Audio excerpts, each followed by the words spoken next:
宜兰陈秋平总结顺一开始也真温柔，为了市府打造宜居城市的成绩。不过为一等就开始质疑市府团队有人也咧困，而且困袂醒。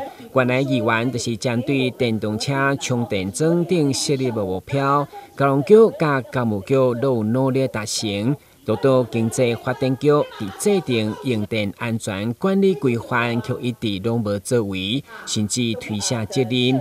局内要求一定要做，对此市长嘛出面劝解，讲市府团队一定会全力配合。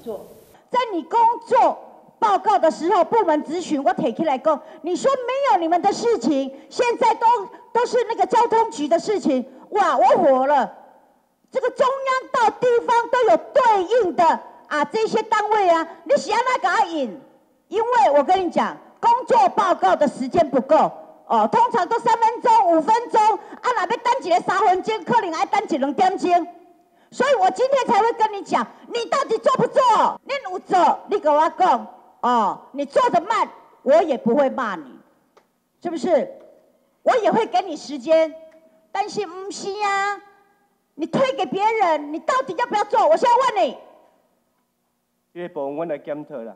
检讨我问你啦，有要做无啦？不是检讨，2个字就可以解决了。我觉得其实这个是整个全市政府的事情了，所以经发局的也没有置身事外的可能了。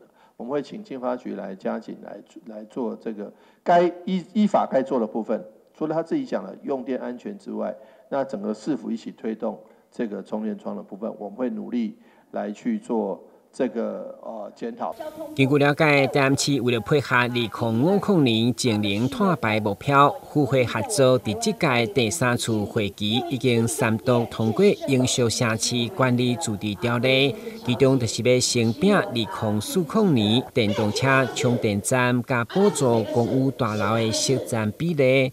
当然，为了保障公共安全，伫制定用电安全的管理，嘛是袂当欠缺的一环。